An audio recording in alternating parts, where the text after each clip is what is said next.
Well, this program is on the topic of sexual fulfillment in marriage, from Marriage on the Rock. It's the main resource, Karen, that we've taught for many years, the book and CDs, DVDs. And this issue of sex is such an incredibly important area of marriage. And we always get a lot of questions. We're going to answer some questions from viewers here. We always get a lot of questions because in our society today, it is where we live in a very deceived society. A lot of the information out there is causing a lot of people to have problems in the area of sexuality, and really the purpose of our program is to give you the truth about sexuality, and God wants us to be fulfilled in marriage. So Karen, what are these questions?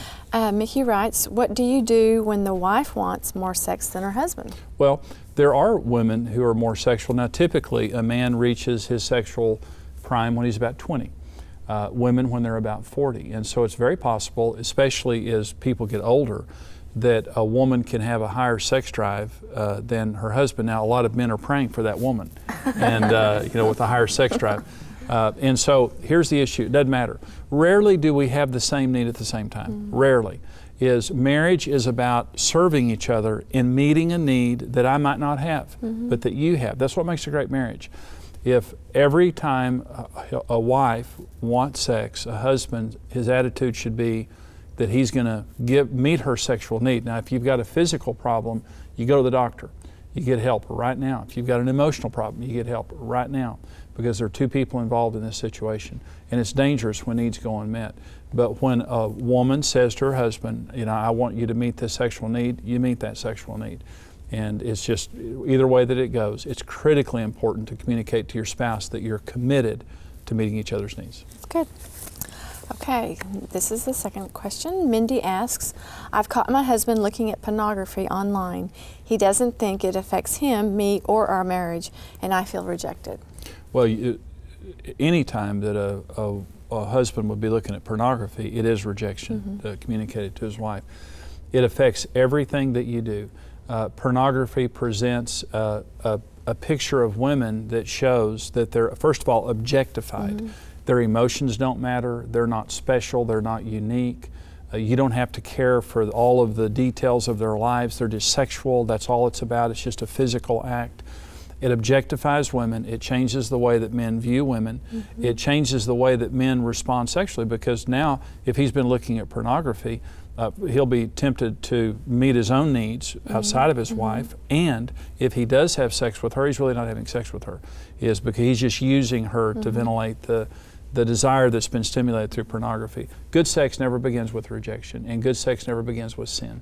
And when I was growing up, I saw pornography. I was never addicted to it, but I saw it. I saw it in college, stag films, at fraternity parties, and things like that. It changed my perception of sex. And Karen, when we got married, I had the most distorted view of sexuality, and we didn't have a great sex life. You were good about meeting my needs, but we didn't have a great sex life mm-hmm. early in our marriage, because I had so many crazy thoughts in my mind about sexuality. And so when I rejected that and began to believe the truth, that's when our sex life became what it was. The husband needs to stop justifying it. And this is something that a lot of men deal with today. If you have a computer, you need to have a program on your computer, an accountability software. On my computer, I have a program, and every website I go to, my son and my wife get a copy every week of every website that I've been to. I just do it because it brings me into the light. It's just not an issue or a temptation. You need accountability software on your computer. You need to be honest with a friend, a pastor, someone that can help you, because these are dangerous times. Mm-hmm. And when you get alone in a place where no one knows what you're doing, you can get into a lot of trouble. And it's devastating many marriages and causing many people not to just ruin their relationships, but ruin their lives. It's very, very important that you get help. Well, and I've heard that women now are getting caught up in the same thing, which is, they're having just as much issues coming up with women now too. I have heard of more women becoming involved in pornography. Women more likely have problems with chat rooms mm-hmm. and places where they develop emotional attachments, and which is, again, devastating. There was a couple that I counseled last year mm-hmm. where she was online talking to men, very intimately talking to men, and justified it to her husband, just like this guy did with pornography. And she told her husband that, it's not, I'm talking to this guy and I'm witnessing to this guy and all this. It got very, very twisted and mm-hmm. involved. And we just need to be accountable and careful. I agree. That's good. The computers don't change the rules. Mm-hmm, that's right. Okay, Danny writes, I'm trying to help my wife be free sexually. How can I help ease my wife's fears about us having fun? We're married after all. Danny, you need to buy my books and listen to my seminars. Really, sex ought to be fun. And there are, Karen, when we got married, you were inhibited. I mean, because I didn't know anything. You know, right. My mother said, "Here's a book, read it, and go get married." It's like, hello.